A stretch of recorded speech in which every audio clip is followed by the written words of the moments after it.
नमस्कार साथियों, मैं गगनपुरी गोस्वामी इस बार फिर आपसे रूबरू हुआ हूँ। मुंबई में किस लिए इन्वेस्ट करना चाहिए और किस तरह से इसकी कनेक्टिविटी आ रही है, इस हेतु अपन आज खास प्रोजेक्ट हैं, उन प्रोजेक्ट्स के ऊपर आज बात करेंगे अपन।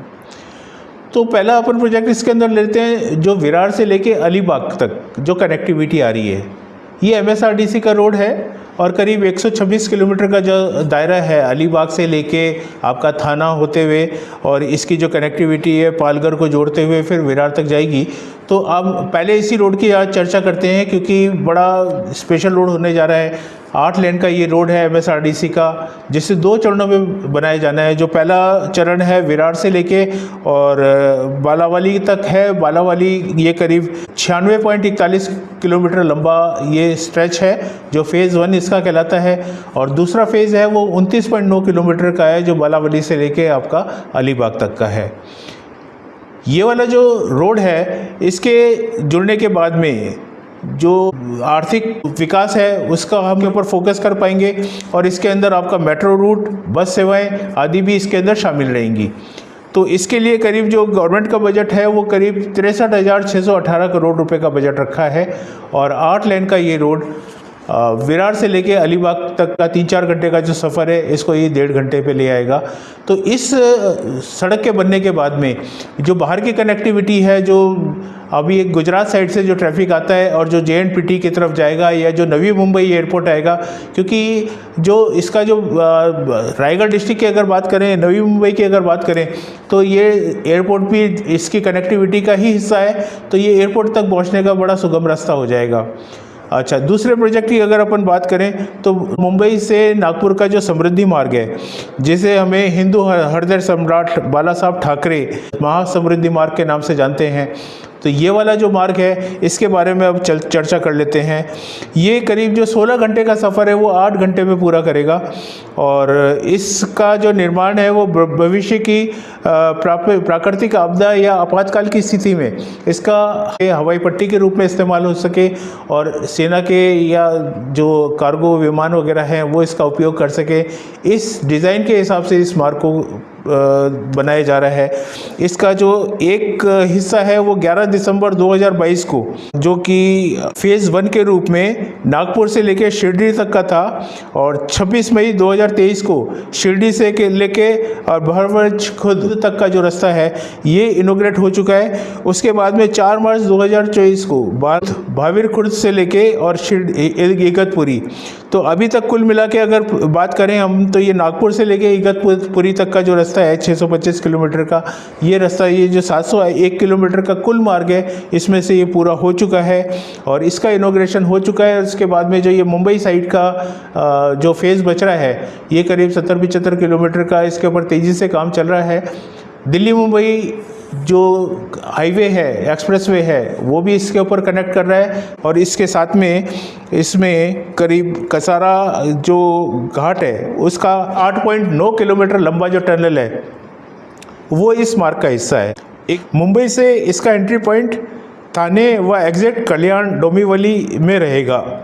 ये 8 लाइन का मार्ग है जो नागपुर, वर्धा, अमरावती, वाशिम, बुल्ढाना, जालना, औरंगाबाद, नासिक, अहमदनगर, ठाणे आदि क्षेत्रों को लाभान्वित करेगा।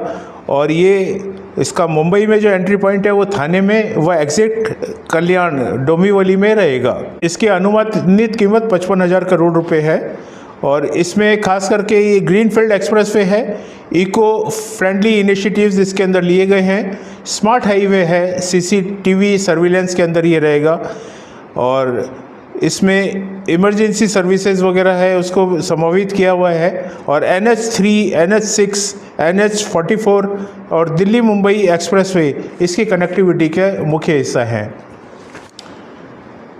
इसके बाद हम जो तीसरे प्रोजेक्ट की बात करते हैं, ये मुंबई पुणे जो एक्सप्रेसवे है इसके ऊपर एक मिसिंग लिंक है, तो मिसिंग लिंक के ऊपर अपन बात करते हैं। तो ये वाला जो एक्सप्रेसवे है, हालांकि गडकरी जी जो हमारे माननीय केंद्रीय मंत्री हैं, और इनकी जो वर्किंग है और एक्सप्रेसवे की जो अवधारणा है वो इसी एक्सप्रेसवे से शुरुआत हुई थी।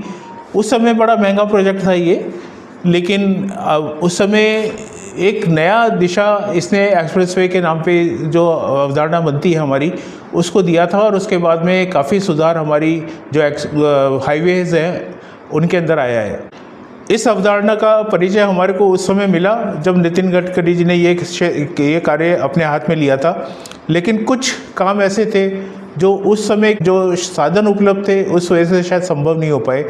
जैसे अभी आज की तारीख में टनल बोरिंग मशीन है, शायद उस समय उपलब्ध नहीं थी इतनी बढ़िया मशीनें, जिसकी वजह से घाट सेक्शन को उसके ऊपर ज़्यादा काम इसके ऊपर हो नहीं पाया था। तो ये जो घाट सेक्शन वाला जो काम है, टनल वाला जो काम है, ये वर्तमान में जो मिसिंग लिंक है, इसके ऊपर एक रिपोर्ट पेश की गई थी मैसर्स राइट्स के द्वारा 1995 में। उसके ऊपर एक कमेटी बनी और वैकल्पिक मार्ग के ऊपर उसके ऊपर कार्य हुआ, जिसका जो परिणाम है वो ये मिसिंग लिंक के रूप में हमारे सामने आया है। और इस मिसिंग लिंक के ऊपर ये दरअसल अब वैसे बात करें तो 111 किलोमीटर का जो अपना NH4 है, जो ओल्ड पूना हाईवे है, और 94 किलोमीटर का जो एक्सप्रेसवे है, ये दोनों मार्ग है वैसे तो समानांतर है, लेकिन खपोली का जो एग्जिट है उस जगह ये और उससे लेके और आगे तक ये खंडाला एग्जिट तक ये दोनों मार्ग एक साथ आ जाते हैं और करीब 19 किलोमीटर का एरिया इनका साथ साथ चलता है। 6 लाइन का जो एक्सप्रेसवे है और 4 लाइन का जो हमारा पूना हाईवे जो ओल्ड हाईवे है, 10 जो लाइन का लोड है वो 6 लाइन के ऊपर जब आ जाता है तो फनल इफेक्ट देता है और उससे की वजह से ट्रैफिक में कंजक्शन है। इसके अलावा घाट सेक्शन के अलावा भी इसके अंदर जो प्राकृतिक बाधाएं हैं, लैंडस्लाइडिंग वगैरह की है, उसकी वजह से ट्रैफिक धीमा हो जाता है। तो इस धीमे ट्रैफिक के ऊपर काम करते हुए इस मिसिंग लिंक का कंसेप्ट आया है। और इसके बाद में खपोली एक्सेप्ट से सिंहगढ़ इंस्टीट्यूट जो लगभग 19 किलोमीटर का दायरा है और घाट सेक्शन है, इसको 13.3 किलोमीटर और ट्रैवल टाइम में कम से कम 20-25 मिनट बचाते हुए इस प्रोजेक्ट का अवधारणा हम लेके आए। और इसके बाद में 497 करोड़ की लागत जो कि 2015 में अनुमानित थी, उसके अनुसार हमने इसके ऊपर जियो डाटा एलवी कंस्ट्रक्शन को इसका जो जनरल कंसल्टेंट है उसके रूप में इसकी नियुक्ति हुई। और 2 पैकेज के अंदर ये 8 लाइन के 2 टनल जिनकी लंबाई 1.75 किलोमीटर और 8.92 किलोमीटर है, और दूसरा पैकेज 2 जो 2 वायरडक्ट है जो क्रमशः 790 मीटर और 650 मीटर के हैं। ये 8 लाइन का मार्ग इसका बनाया जा रहा है जो 13.3 किलोमीटर का टोटल रहेगा। और इसमें करीब हमारा 6-6.5 किलोमीटर का जो रास्ता बच रहा है और करीब 25 से 30 मिनट इसके अंदर समय की बचत होगी। तो ये वाला जो मिसिंग लिंक है, इसके बाद में पूना का जो रास्ता है वो और आसान हो जाएगा, सुगम हो जाएगा। और इसमें state environment impact access authority SEIAA जो एनवायरमेंटल जो क्लियरेंस है उसके लिए 24 अगस्त 2018 को इसकी क्लियरेंस भी हमारे को मिल चुकी है। और ये लगभग 95% इसका काम हमारा पूरा हो चुका है और बहुत जल्दी ये अस्तित्व में आ जाएगा और पूना जाने का रास्ता बहुत सहूलियत भरा हो जाएगा। और हमारे कम से कम 25 से 30 मिनट अगर बचते हैं तो ये पूना के जो अभी एक्सप्रेसवे का जो घंटे 1.5 घंटे का सफ़र है, 1.5 घंटे 2 घंटे का, इस सफ़र के अंदर हमारे को बहुत सहूलियत मिलेगी। और ये जो 100 किलोमीटर है अगर हम 1 घंटे से कम समय में पूरा कर पाते हैं तो ये एक बहुत अच्छी उपलब्धि रहेगी। और एक्सप्रेसवे का जो कंसेप्ट लेके आए थे बेसिकली उसको हम पूरी तरह से उस अवधारणा को पूरा कर पाएंगे। इसके बाद में अगर अपन बात करते हैं तो मुंबई कोस्टल रोड एक्सटेंशन जो कि धर्मवीर राम राज्य रक्षक छत्रपति संभाजी के नाम पे रखा गया है, इस रोड का अगर बात करें, इसका फेज़ 1 का काम लगभग पूरा हो चुका है। ये जो कोस्टल रोड है इसका विस्तार जल्दी ही हो रहा है और ये नरीम पॉइंट से जो 10.58 किलोमीटर का रोड स्ट्रेच है जो princess street flyover marine drive से वर्ली तक, वर्ली बांद्रा सी लिंक तक जो है वो ऑलरेडी हमारा शुरू हो चुका है। इसमें हाजी अली पेदा रोड, अमरसन गार्डन और वर्ली फेस का जो है मल्टी लेवल चेंज ओवर के साथ में ये अभी रास्ता हमारा शुरू हो चुका है। और वर्ली से लेके कांदीवली और मर्ड से उत्थान लिंक का काम शुरू हो चुका है। 29.2 किलोमीटर लंबा यह तटीय मार्ग 8 लेन का है और जापान सरकार भी इसके अंदर सहयोग कर रही है। इस परियोजना के अंदर विरार पालगढ़ तक इस मार्ग को, तटीय मार्ग को बढ़ा दिया जाएगा और लगभग 1,30,000 वाहन प्रतिदिन का जो है इसका जो भार है ये मार्ग संभालने वाला है। तो वेस्टर्न सबर्ब से जोड़ने का कार्य इसका जो सफ़र है इसके बाद में 2 घंटे वाला जो सफ़र है वो करीब 40 मिनट तक सीमित रह जाएगा और इसकी जो अनुमानित लागत है वो $1.5 बिलियन की है। इसे अगर रुपए में अगर बात करें तो 3,060 करोड़ के लगभग बनती है। 11 मार्च 2024 को पहला फेज़ जो है इसका मैरीलाइन से वर्ली तक वाला ये इनोग्रेट हो चुका है। 14 किलोमीटर पर कार्य चल रहा है और कुल 29.2 किलोमीटर का जो बांद्रा से दहीसर वाला काम है इस पर भी अभी काम चल रहा है। तो इसके बाद अगर अपन बात करते हैं तो नवी मुंबई का जो कोस्टल रोड है इस प्रोजेक्ट के ऊपर अगर बात करते हैं तो जैसा हमारा मुंबई के अंदर जो कोस्टल रोड है ऐसे ही नवी मुंबई के अंदर जो उल्वे क्षेत्र है और जो हमारा खारघर वाला क्षेत्र है इसमें भी 2 तटीय रोड का जो है अवधारणा ली गई है और ये जो कोस्टल रोड्स है इसके ऊपर भी अपना काम चल रहा है। दोनों के ऊपर सिडको ही काम कर रहा है और उल्वे कोस्टल रोड की अगर बात करें अपन, मुंबई ट्रांस हार्बर लिंक से एयरपोर्ट को जो मिलाता हुआ लिंक है वो वाला रोड है ये और 5.8 किलोमीटर लंबा ये रोड अमर मार्ग से शुरू होकर MTHNL जंक्शन के जो शिवाजी नगर उल्वे तक का है वहाँ का जो काम है वो चल रहा है और नेरुल उरेन सब अर्बन ओवरब्रिज भी इसका पार्ट का 1.2 किलोमीटर का जो हिस्सा है वो इसी ओवरब्रिज का जो काम है वो इसी मार्ग के अंतर्गत इसी जो कोस्टल रोड है ये जो नवी मुंबई का कोस्टल रोड है इसी का हिस्सा है। ये जब दोनों मार्ग स्थापित हो जाएंगे तो अंदर की जो कनेक्टिविटी है बेलापुर की, खारघर की, वाशी की, ये कनेक्टिविटी भी हमारी बहुत आसान हो जाएगी। इसके बाद अगर अपन बात करें तो Mumbai Goa marine super highway, अभी जब कोस्टल रोड की ही बात चल रही है हमारी तो कि 500 किलोमीटर का जो ये सफ़र है जो मुंबई से गोवा तक का जो सफ़र है इसको भी कोस्टल रोड के रूप में पर्यावरण के और इसका जो खास करके पर्यटन के हिसाब से अगर देखा जाए तो इस मार्ग का बहुत अच्छा उपयोग होने वाला है क्योंकि बहुत सुंदर, बहुत प्रकृति के पास और सुगम 6 लेन का रोड है जिसे 8 लेन तक एक्सटेंड किया जा सकेगा और बड़ी महत्वाकांक्षी योजना है और इसमें 12 से 14 घंटे का जो रास्ता है वो 8 घंटे के अंदर सीमित हो जाएगा।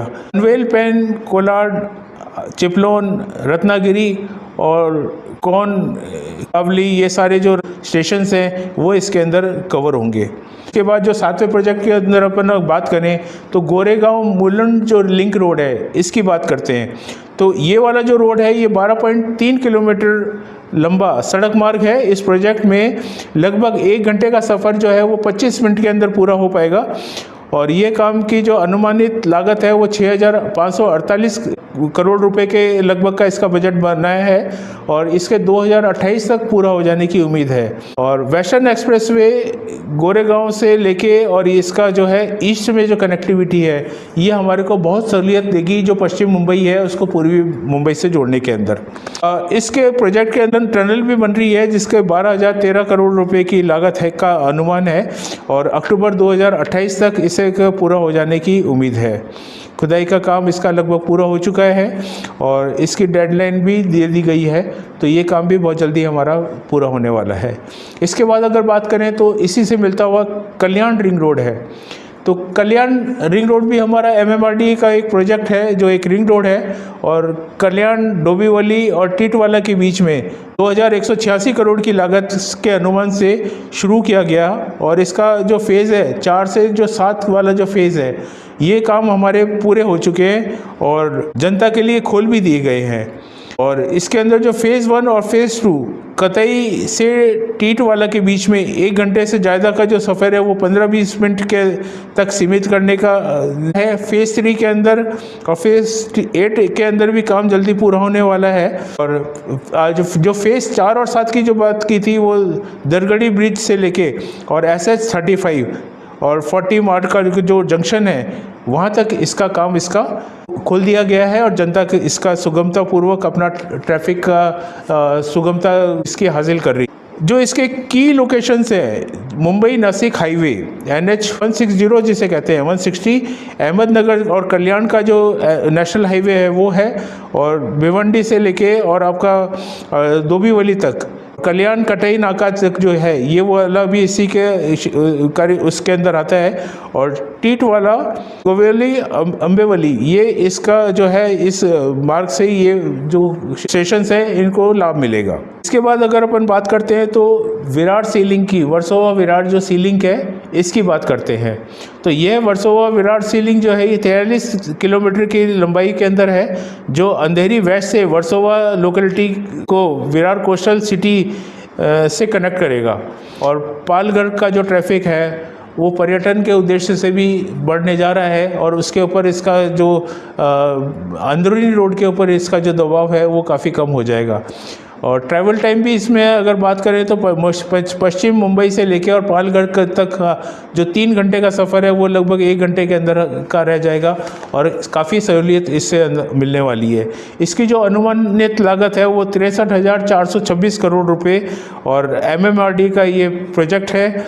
4 को उत्तान, मीरा बाइंद्रा, वसई ये सारे जो इलाके हैं ये सब प्रभावित रहेंगे। और 6 लेन का ये रोड है जो 60,000 व्हीकल पर डे का जो कैपेसिटी है वो रखता है और बहुत सहूलियत इससे आने वाले समय में होने वाली है। इसके बाद अपन बात करते हैं तो अरोली कतई टनल रोड फ्रीवे, मुलुंड से पलावा का जो रास्ता है उसका ट्रैवल टाइम है ये 30 मिनट का लगभग रह जाएगा और मुंबई से कल्याण की जो दूरी है वो घट जाएगी और यह फ्रीवे 3 चरणों में पूरा होगा। फेज़ 1 जो है वो लिंक थाने से बेलापुर रोड जो NH48 है और इसका जो 1.7 किलोमीटर है और ट्विन टनल जो कि पारसी खील के अंदर बन रही है और इसका भी काम लगभग जो दोनों टनल्स का है ये पूरा हो गया है। और फेज़ 2 एलिवेटेड रोड है जो एरोली ब्रिज से थाना और बेलापुर वाला जो रोड है उससे जो कनेक्ट करता है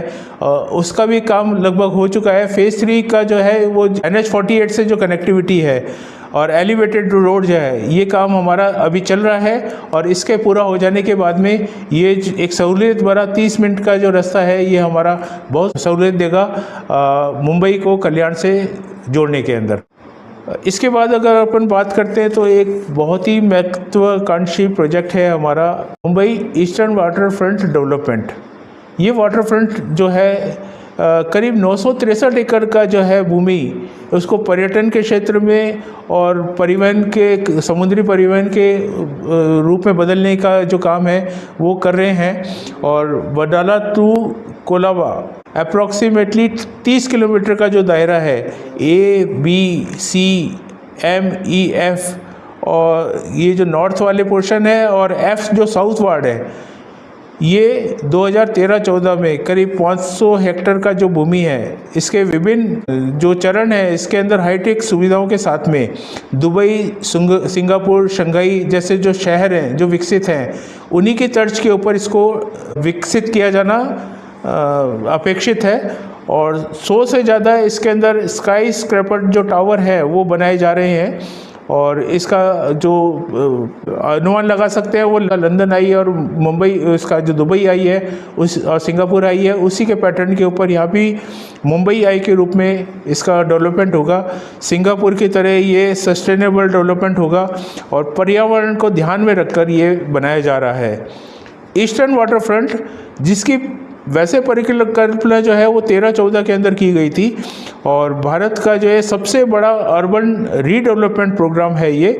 और मुंबई जो साउदर्न मुंबई का जो बात है 500 हेक्टेयर का जो क्षेत्र अभी विकसित करने का जो लक्ष्य है यह इतना बड़ा क्षेत्र है कि मुंबई की आधी इकोनॉमी को प्रभावित करने की क्षमता रखता है। हालांकि अभी तक अटल सेतु के सिवा इसमें कोई महत्वपूर्ण अभी तक काम इसके अंदर ज़मीनी तौर पे दिख नहीं रहा है, लेकिन आने वाला जो समय है इसमें बहुत सारा डेवलपमेंट की उम्मीद है। 2015 में ईस्टर्न वाटर फ्रंट डेवलपमेंट के लिए एक कमेटी बनाई गई थी, इसमें DPR तैयार हुई थी और 432 जो हेक्टेयर लैंड का जो डेवलपमेंट की योजना बनाई गई थी। इस 432 हेक्टेयर के अंदर 60% जो एरिया है वो हरा भरा रहेगा और बाकी का एरिया सड़क और 6 अलग अलग तरह के जो डिस्ट्रिक्ट हैं उसको प्लान करने में, जो स्ट्रीट्स हैं उसको प्लान करने के अंदर इसको बनाया गया था। इसके अंदर आपका जो है सेंट्रल विजनरी ओरिएंटेड और जो टूरिज्म और कल्चर का डिस्ट्रिक्ट है ये सबसे महत्वपूर्ण है। और सेंट्रली विजनरी डिस्ट्रिक्ट जो है ये 100 से ज़्यादा हाई राइज जो बिल्डिंग है वो इसी के अंदर बननी है और मेट्रो लाइन 4 यहीं से गुजरने वाला है। और इसके ठीक सामने टूरिज्म एंड कल्चर डिस्ट्रिक्ट जो कि 100 एकड़ के पार्क मुंबई आई एलिफेंटा केव्स से यहाँ तक की जो है एक सीधी रोपवे और धीमी बेस्ड डेवलपमेंट, ऐसी जो रोपवे है और थीम बेस्ड डेवलपमेंट है। जो थीम वे जो स्ट्रीट्स बनेगी इसके अंदर आपके drama, Bollywood, food court, maritime और महाराष्ट्र स्ट्रीट आदि की तरह जो है थीम के ऊपर इसके ऊपर स्ट्रीट है प्रस्तावित है। Amusement park, flamingo park, meditation and yoga आदि वर्क का भी इसके अंदर संवहन है। और इसका हर उम्र के जो लोग हैं, छोटे से लेके बड़े जो लोग हैं, उनको सबका इसका फ़ायदा मिलने वाला है। और ये काफ़ी जो इसका जो रेजिडेंशियल एरिया भी हालांकि बहुत छोटे पार्ट में होगा, इसमें मेडिकल सुविधाएं भी रहेंगी। और जो अगर जो छोटे पार्ट का जो अगर रेजिडेंशियल पोर्शन की अगर बात करें तो ये वर्ल्ड क्लास होगा और बड़ी हाईटेक सिटी हमारे इंडिया के अंदर मुंबई का जो भविष्य है वो जो बहुत विकसित जो हमारे बाकी के जो वर्ल्ड के सिटीज़ हैं, सिंगापुर वगैरह की बात कर लें, हम न्यूयॉर्क की बात कर लें और दुबई वगैरह जो अभी अच्छा खासा डेवलप कर चुके हैं, उससे बढ़ के ये वर्ल्ड क्लास सिटी बनने जा रहा है। इस बात में कोई शक संशय नहीं रहना चाहिए। एकनाथ शिंदे जी ने इसमें 6 एकड़ का वाटर फ्रंट की जो शुरुआत है उसका प्रस्ताव भी रखा है और 2024 में नीति आयोग की बैठक में इस प्रस्ताव को अनुमोदन भी प्रधानमंत्री के द्वारा मिल चुका है। और इसका अभी कार्य जो है वो होना बाकी है, वो उसी का हमारे को इंतजार है। अब हम बात करते हैं मुंबई वाटर टैक्सी। ये हमारा 12वां जो प्रोजेक्ट है, माननीय हमारे केंद्रीय मंत्री हैं नितिन गडकरी जी, उन्होंने एक थाने की चुनाव सभा में भी इस बात की घोषणा की थी कि नवी मुंबई जो इंटरनेशनल एयरपोर्ट है वहाँ की जो दूरी है मुंबई से किसी भी स्थान से लगभग 17 मिनट के अंदर पूरी हो जाएगी। उसके अंदर इस वाटर टैक्सी का एक बहुत बड़ा रोल रहेगा, जो थाना क्रीक के अंदर जल मार्ग के द्वारा इसका जो विभिन्न स्थानों पे जो जेटी है वो बनाई जाएंगी। और नवी मुंबई एयरपोर्ट पे इस जेटी का निर्माण ऑलरेडी हो चुका है। इको फ्रेंडली प्रोजेक्ट है और इससे जो सड़क के ऊपर जो दबाव है, जो ट्रेनों के ऊपर जो दबाव है वो काफ़ी कम होगा और सुविधाजनक रूप से लोग अपना सफ़र जेटी पे जाके और समुद्री मार्ग से किसी भी आसपास के स्थानों के जाने के लिए 15-17 मिनट का समय जो लगेगा और बहुत समय उनका बच जाएगा। और इसके साथ भी एनवायरनमेंट फ्रेंडली भी है और पैसों की भी इसमें काफ़ी बचत होने वाली है। इसके बाद अपन 13वां जो प्रोजेक्ट है वो है डोंबिवली एक्सप्रेसवे है। यह 20 किलोमीटर लंबा हाईवे है और सीधे कल्याण से डोंबिवली जो है बदलापुर, अमरनाथ, उल्लासनगर को नवी मुंबई और मुंबई से जोड़ने का काम जो है ये करेगा। MMRDA का इसका प्रोजेक्ट है और इसमें 3 किलोमीटर टनल और 3.95 किलोमीटर वायडक्ट, इसके जो है 5 इसमें व्हीकलर अंडरपास दिए गए हैं और 8 लेन का ये हाईवे 200 हेक्टेयर जमीन के ऊपर लगभग 10,833 करोड़ रुपए के अनुमानित बजट के हिसाब से बनेगा। दिल्ली मुंबई एक्सप्रेसवे के पास बदलापुर से इसकी शुरुआत होगी और मुंबई वडोदरा सुपर अतई बेलापुर रोड और कल्याण रिंग रोड ये भी इससे कनेक्ट रहेंगे। मेन इंटरचेंज जो इसके हैं वो है पहलगांव से अंबरनाथ, दूसरा हेदू थाने और कल्याण ईस्ट में जो हेदू थाने पड़ता है वहाँ इसके चेंज ओवर रहेंगे। मेट्रो रूट नंबर 12 का भी इससे जुड़ाव रहेगा और कल्याण शीलफाटा पे जाके ये जोड़ेगा। ये बहुत सुविधाजनक एक्सप्रेसवे रहेगा और इससे भी काफ़ी ट्रैफिक के अंदर सहूलियत मिलने की उम्मीद है। इसके अलावा अगर अपन बात करें तो मुंबई मेट्रो लाइन जो है ये urban metro mass rapid transport MRTS के तहत 10 लाइन द्वारा मुंबई के मेट्रो परिकल्पना जो है वो MMRDA ने की है। 2004 में इसमें 146.5 किलोमीटर का मास्टर प्लान जो है उसका वो विभिन्न लाइनों के लिए बनाया गया था, जो विभिन्न कारणों से metro rail versus mono rail या इस तरह के जो दूसरे कारण रहे उसकी वजह से जो थोड़े इश्यूज रहे तो उससे थोड़ा बाधित रहा। लेकिन MMRDA एक मेट्रो लाइन वर्सोवा से अंधेरी घाटकोपर की जो है वो शुरू कर पाया था। बाकी का लाइन इसका काम इसके अंदर थोड़ा सा किसी न किसी कारण से बाधित रहा। 2015 में नई 118 लाइन का एक मास्टर प्लान तैयार हुआ और 2 लाइनें अंधेरी ईस्ट, भाईंदर ईस्ट जो कि रेड लाइन है, और दहीसर ईस्ट, DN नगर ये येलो लाइन, एवं कफ परेड BKC आर्य कॉलोनी जो एको लाइन है, इसको मंजूरी मिली। जून 2019 में नई नोडल एजेंसी MMOCL महा मुंबई मेट्रो ऑपरेशंस कॉरपोरेशन का गठन हुआ और जो मेट्रो लाइन के संचालन और रखरखाव की जिम्मेदारी उठा रही है। इसके बाद सितंबर 2019 में MMRDA ने 337 किलोमीटर के 10 रूटों पर 17 सेक्शंस का प्रोजेक्शन इसके अंदर डाला है और अभी इनके ऊपर जो काम चल रहा है इसमें करीब 59.19 किलोमीटर का जो है वो जो लाइन है वो ऑपरेशनल है, 163.65 अंडर कंस्ट्रक्शन है और 115.8 किलोमीटर की जो लाइन है वो प्रस्तावित है। जो सेक्शंस है इसका आप थोड़ा सा विवरण अगर अपन चाहें तो इसमें मुंबई मेट्रो ऑपरेशन जो लाइन है, जो पहला है अपन एक लाइन नंबर 1 की बात करें तो ये ब्लू लाइन है जो वर्सोवा से अंधेरी घाटकोपर वाली जो लाइन है, ये 11.4 किलोमीटर की है, इसमें 12 स्टेशन है। और लाइन जो 2 है वो येलो लाइन है, वो आपका दहीसर ईस्ट से लेके अंधेरी तक का जो 18.6 किलोमीटर का रास्ता है, इसमें 17 स्टेशन के साथ में ये येलो लाइन चल रही है। और लेन नंबर 3 जो है वो एक्वा लाइन है, BKC आर्य नगर जो 12.96 किलोमीटर से है और लगभग इस पे 10 स्टेशन हैं। और फिर लाइन नंबर 7 की अगर बात करते हैं तो ये रेड लाइन है और दहीसर से लेके और गुंडावली तक की जो है 16.5 किलोमीटर की है, जिसमें 14 स्टेशन हैं। ये वर्तमान में ऑपरेशनल लाइन है और जिनके ऊपर अभी मेट्रो सेवाएं दे रहा है।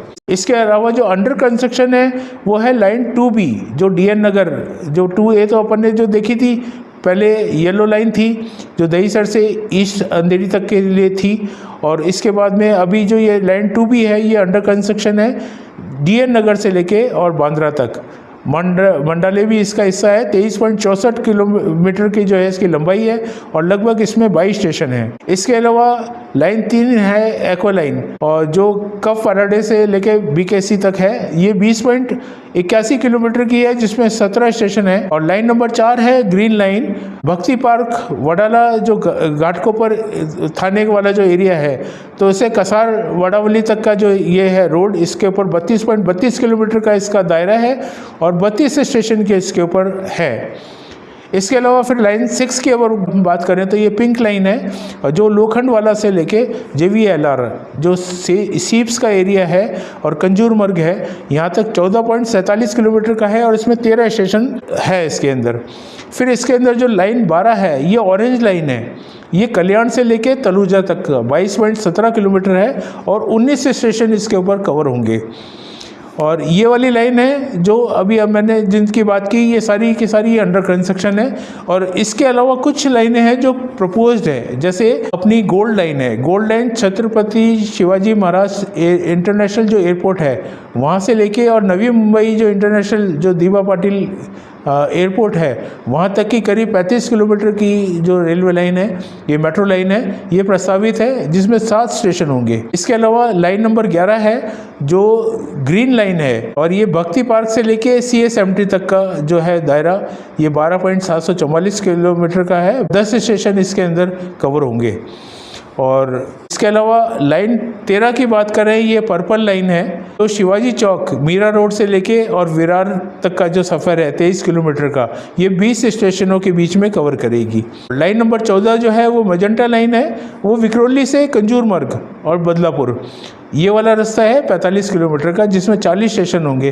काफ़ी लंबा मार्ग लाइन नंबर 14 को दिया हुआ है। और इसके अलावा जो अभी फ़िलहाल एक मुंबई में मोनोरेल ऑपरेशनल है जो कि चेंबूर से लेके जैकब सर्कल तक, और ये लगभग 17 स्टेशन है, 19.54 किलोमीटर के अंदर 17 स्टेशन है जो इस रूट के तहत कवर किए गए हैं। प्रोजेक्ट की अगर बात करें तो ये है वाधवा पोर्ट। वाधवा पोर्ट जो है ये एक नेचुरल ड्राफ्ट 20 मीटर जो डीप है बहुत मुश्किल से, बहुत रेयरली मिलता है। और विश्व के अंदर ये इसका स्तर इसीलिए काफ़ी बढ़ा देगा कि 20 मीटर, 18 से 20 मीटर का इसमें नेचुरल जो ड्राफ्ट है वो इस वाले जो इस एरिया है इसको मिल रहा है। और इसके ऊपर 76.200 करोड़ की लागत से वधवा पोर्ट का जो है इसमें JNPT और जो महाराष्ट्र मैरीन लाइन जो बोर्ड है इसका आपस में दोनों स्टेक की बात करें तो 74% इसमें JNPT का शेयर है और 26% इसके अंदर महाराष्ट्र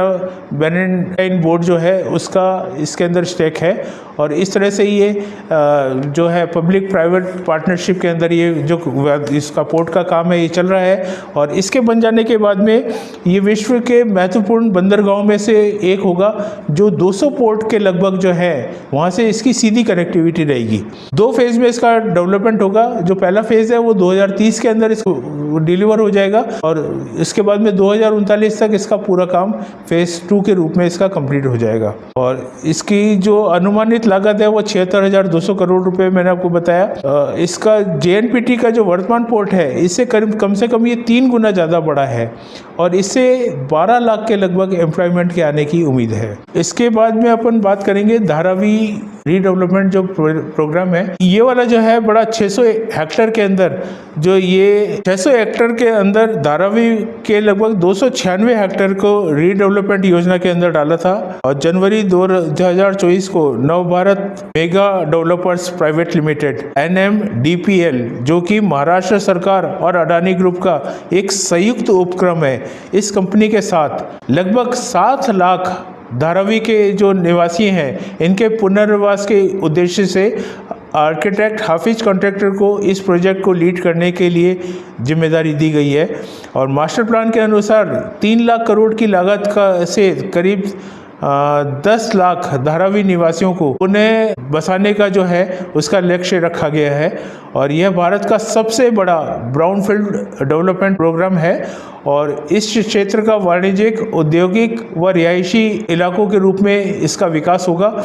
और शुरुआत जो है इसकी वो 27 एकड़ के रेलवे लैंड पार्सल के रूप में हुई है और इसका जो 2 एकड़ का जो एरिया है वो रेलवे क्वार्टर्स जो है उसके लिए उपयोग में दिया जाना तय हुआ है। अब इसके बाद अपन जो 17वां प्रोजेक्ट है, बड़ा महत्वपूर्ण प्रोजेक्ट है, ये है सेमीकंडक्टर फैक्ट्री।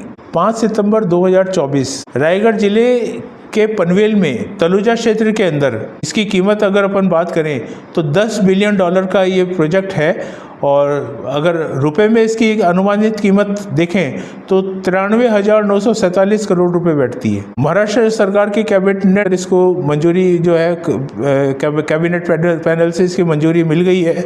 टावर सेमीकंडक्टर जो कि इजराइल की कंपनी है और अडानी ग्रुप है उसका जॉइंट वेंचर है। और नवी मुंबई में इसकी जो शुरुआती दौर है इसके अंदर 40,000 वेफर्स पर मंथ। WSP की अगर बात करें तो ये एक टर्म है जो हम सेमीकंडक्टर के प्रोडक्शन के लिए अपन यूज़ कर रहे हैं। तो 40,000 की इसकी जो है कैपेसिटी रहेगी पहले फेज़ के अंदर, जो कि 80,000 तक बढ़ने वाली है। इसके प्रथम चरण के अंदर करीब 58,763 करोड़ रुपए और शेष 25,184 करोड़ रुपए का जो द्वितीय चरण है उसके अंदर निवेश होगा। Ministry of electronics and information technology के अनुसार इजरायली जो कंपनी है टावर सेमीकंडक्टर्स और अडानी ग्रुप का जो ये जॉइंट वेंचर है इसकी एप्लीकेशन को इसकी मंजूरी मिल गई है।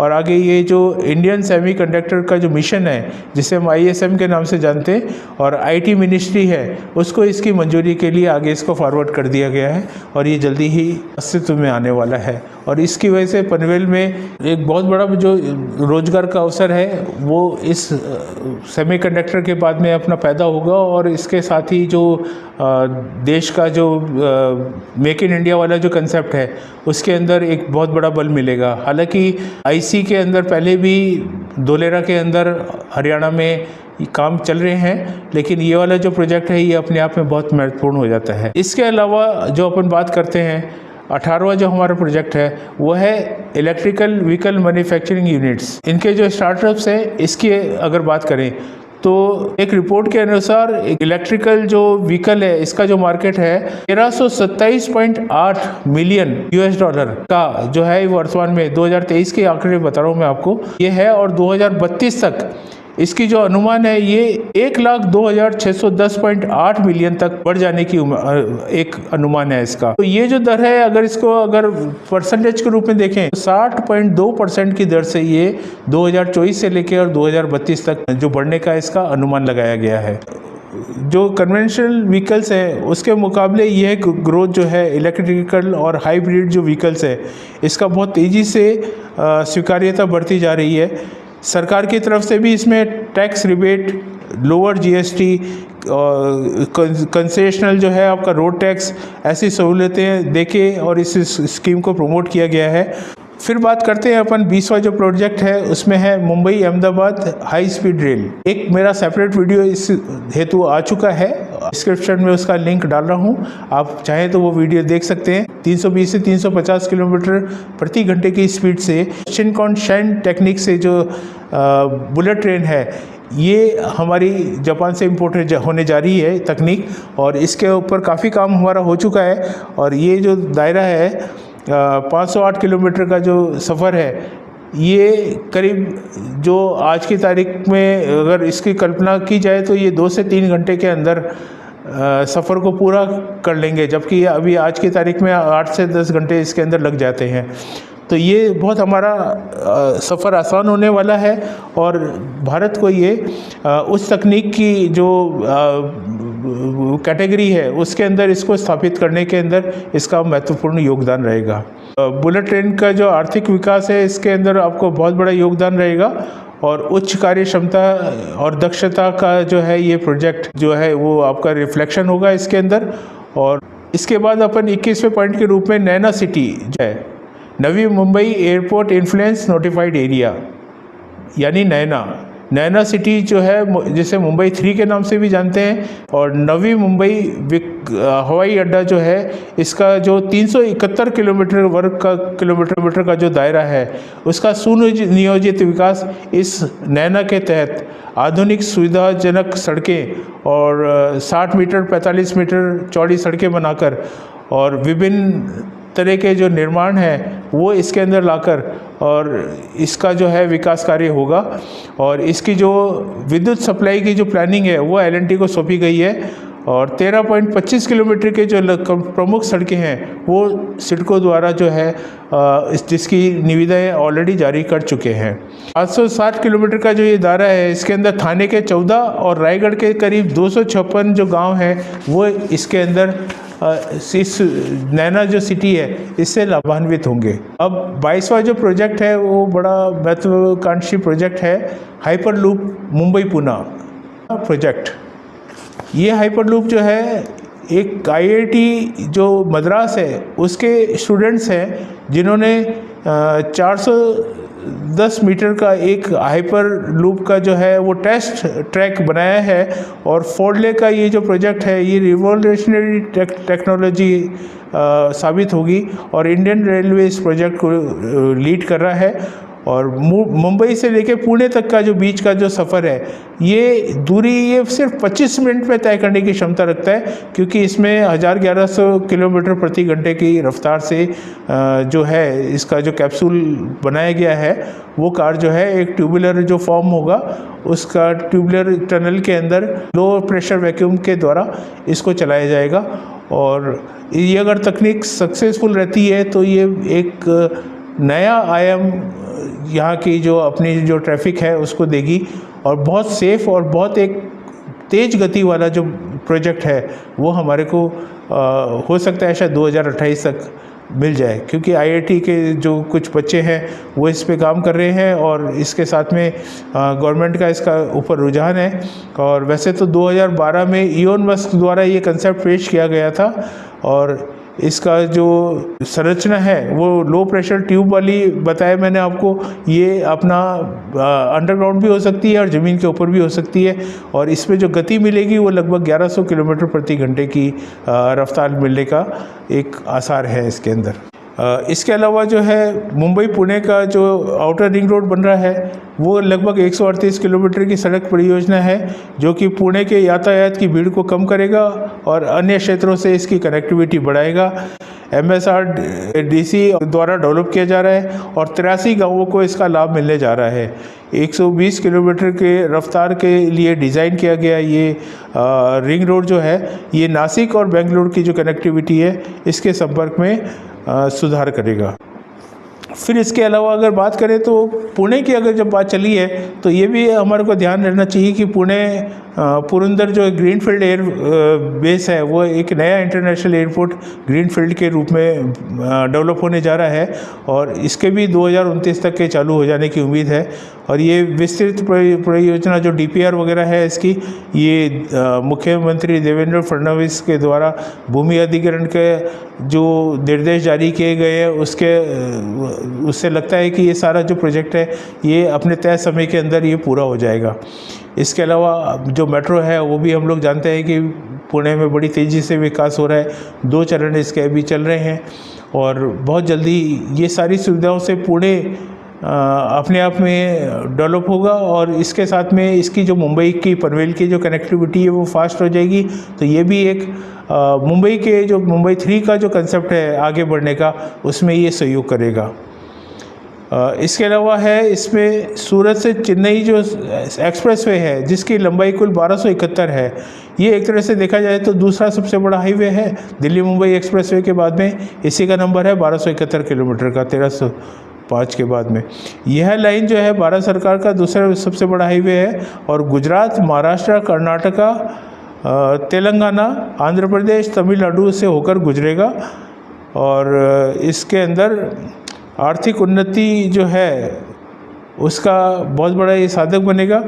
और 120 किलोमीटर की जो रफ्तार है, जैसे कि आमतौर पर दूसरे एक्सप्रेसवे तैयार होते हैं, उसी के पैटर्न के ऊपर ये है और इसका जो बनाने का जो जिम्मा लिया है और इसके जो रखरखाव का जिम्मा जो है वो NHAI के ऊपर रहेगा।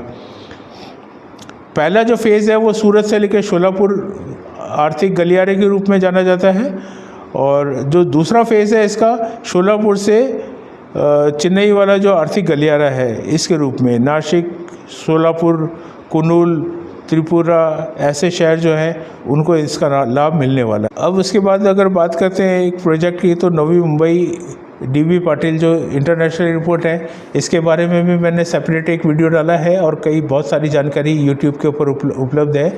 ये इसी साल अगले महीने तक ये जो प्रोजेक्ट है ये व्यावसायिक गतिविधियों के लिए खुल जाएगा और लगभग अक्टूबर तक इसके ऊपर व्यावसायिक जो ट्रैफिक है वो नॉर्मल हो जाएगा।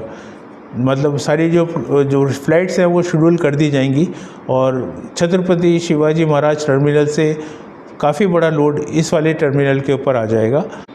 फिर है दिल्ली मुंबई एक्सप्रेसवे, ये लगभग 1305 किलोमीटर का 8 लेन का रोड है और फरवरी 12, 2023 जो है ये सोहना से लेके और दौसा 244 किलोमीटर का जो दायरा है इसके अंदर इसकी शुरुआत हो चुकी है ऑलरेडी। तो इस प्रकार हम लोग जानते हैं कि मतलब ये वाले जो जितने भी प्रोजेक्ट आ रहे हैं इनसे रायगढ़ डिस्ट्रिक्ट के मुंबई वाला जो ये मुंबई 3 का जो कंसेप्ट है इसको बहुत बड़ा फ़ायदा मिलने वाला है।